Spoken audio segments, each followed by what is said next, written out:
Former New Jersey Governor Jim McGreevey now runs a program to give people coming out of prison a second chance. But is he eyeing his own second chance, a political comeback? The Point starts right now.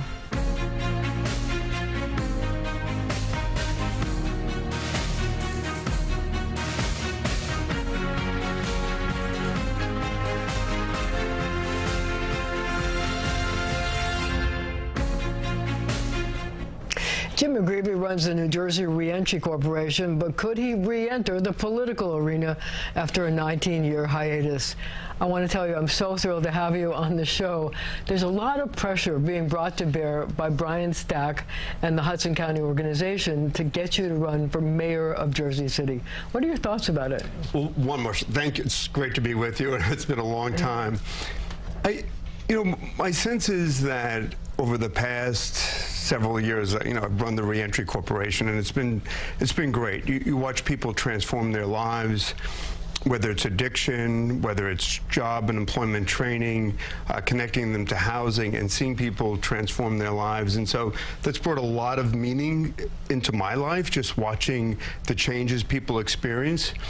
And so, as I make this decision, I look at, where are there opportunities perhaps in Jersey City in terms of balancing between those more affluent neighborhoods and the working class neighborhoods, making sure that there's access to services, whether it's creating new opportunities, particularly in schools, for people to access industry-recognized credentials and apprenticeship training. So there's an opportunity perhaps to look at this as a last final act, if you will. So are you giving it serious consideration? Yeah, Senator Stack is my dear friend, and he's a force of nature, and so he's strongly encouraging me. I love what I do in reentry, but I also love Jersey City. It was where my grandparents came from Ireland. My dad was in Lafayette. My mother was in Greenville. My grandfather was a police officer there, and my mom worked at the old medical center. So there's a lot of family history and roots.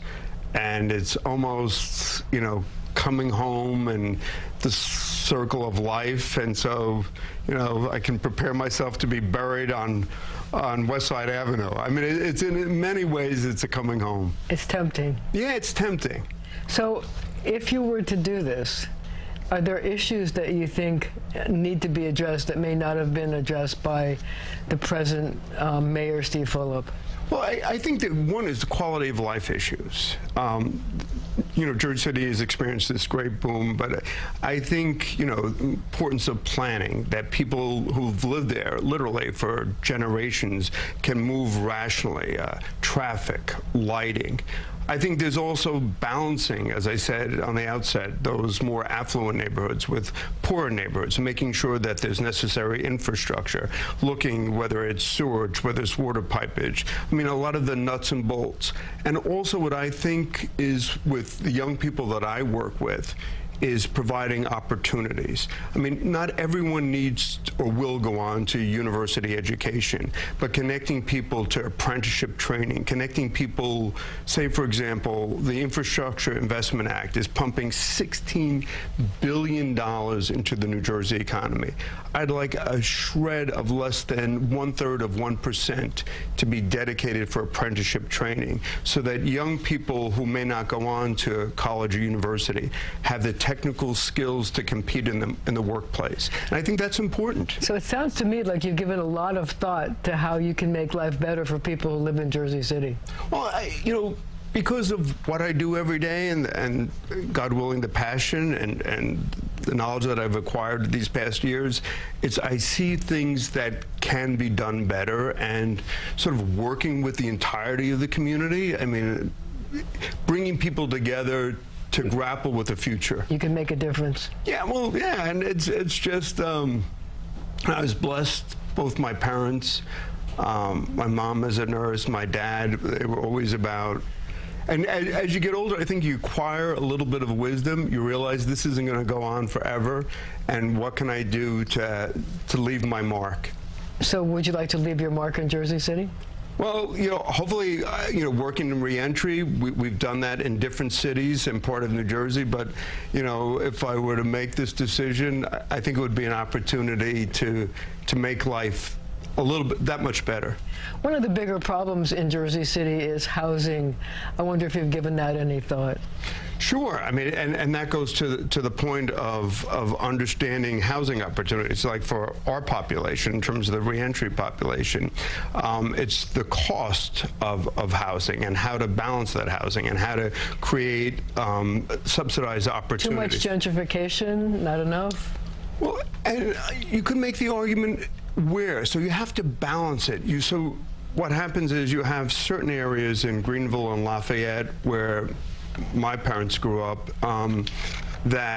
that has an experience, and then you have downtown that has, in close proximity to New York, there's experienced this great investment. And so the goal is, through thoughtful planning, how do you ensure that there's a balance of investment, a balance in infrastructure, but being mindful that the working families that, you know, have been there for generations want to raise their children there.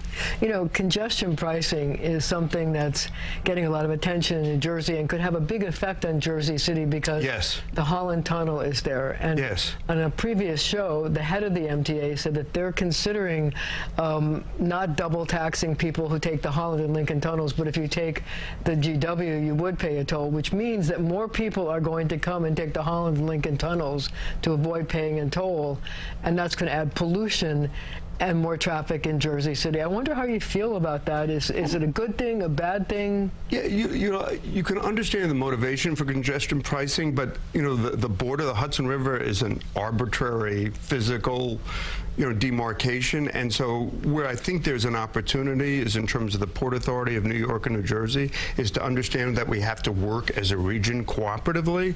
I mean, I'm a big fan of Kevin O'Toole as chairman, and understanding that if we start breaking up, whether it's state boundary lines or district boundary lines, we create artificial economies that don't necessarily inure to the benefit of the region. So as you contemplate the possibility of getting back into the political arena, what are the pluses and what are the minuses? Like, what are your concerns? It's a great question. I mean, the pluses are always the opportunity to make a difference, the opportunity to change, the opportunity to engage with people. So that's all a plus. The minus, I mean, I love what I do every day. You know, just sort of re-entry, just seeing people's lives. And I will tell you, Marcia, to me, it's been far more consequential than my time as governor. Because now we have 17,000 plus persons. We connect them to, they get their driver's license, they get their ID, they're connected to medical and behavioral, whether it's addiction treatment or mental health, housing, and then employment and training. So I've seen people's lives change. My younger daughter would argue that I'm more ornery than I've been. So I guess that's the process maybe of getting older. So it's I mean, I was going to ask you the question, like, how do your partner and your daughters feel about the possibility that you could re-enter the political arena? I've talked to both my daughters, and they're like, Dad, you know, you're a workaholic and you're going to do that anyway. So, you know, if this is what you want to do, God bless you. So they're behind you. They're behind me. I'm blessed. They want me to be happy and to pursue what I think is important. So how do you feel about Steve Fulop in terms of the job he's done, and whether if you ran in that race you could do a better job? Well, I would like to look to the future, and I think that's what's important. Is I would like to see Jersey City and some of the issues that you addressed in terms of balancing the neighborhoods, respecting the quality of life, providing educational opportunities. So my focus would be, where is Jersey City going as a community? To be a mayor for the entire city and engage people. So do you think it would be different than when you were mayor of Woodbridge Township all those years ago? There's certain similarities. I mean, as mayor of Woodbridge, I did a town meeting every month. I was out there. I mean, I love people. It's part of, I don't know, but I think, though, Jersey City is a larger city. Well, it's the second largest city in Jersey, in the state, and I think there are some systemic challenges, particularly on infrastructure, on planning, and on balanced development. So if you were to take office, what would be your first priority? Getting the best team, getting young people excited about government. I mean, I'm at an age when I remember vaguely Jack Kennedy and people just sort of being excited, or Robert Kennedy, people being excited. So finding the smartest and the best young people that are engaged in entrepreneurial government, looking at best practices. What should we be doing about traffic? What should we be doing about quality of life issues? What should we be doing about balancing your economy or investing other jobs in other businesses? And then job training is important to me for what I've done for the last decade of my life. Making sure that every single young man and woman has an opportunity to link to skills, to a job, to a career. And the power of that second chance resonates deeply also with my life. And a second chance for you, but we're going to have to leave it right there for now. But our conversation continues right after the show on our streaming channel, CBS News New York.